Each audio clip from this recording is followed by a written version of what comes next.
विधानसभा निवडणूक हे नोव्हेंबरमध्ये लागण्याची शक्यता वर्तवण्यात आली आहे। मात्र त्याआधीच जागा वाटपावरून धुसफूस सुरू असल्याचं पाहायला मिळत आहे। अंधेरी पूर्वची जागा भाजपाला मिळावी असं म्हणत भाजपा आमदाराने देवाकडे साकडं घातलंय।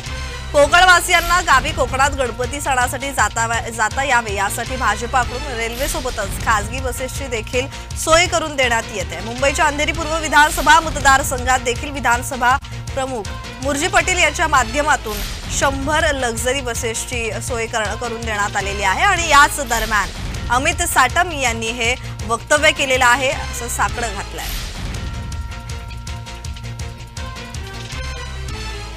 गणरायाच्या चरणी हीच प्रार्थना करतो की पुन्हा एकदा या महाराष्ट्रामध्ये हिंदुत्वाचे सरकार हे आले पाहिजे, अशा प्रकारची प्रार्थना ही गणरायाच्या चरणी करतो आणि त्या नवीन विधानसभेमध्ये अंधेरी पूर्वचं प्रतिनिधित्व करण्याकरता मुर्जी पटेल यांनाही आशीर्वाद जनतेने द्यावे अशा प्रकारची विनंती सुद्धा मी साध सुद्धा गणरायाच्या चरणी मी घालतो।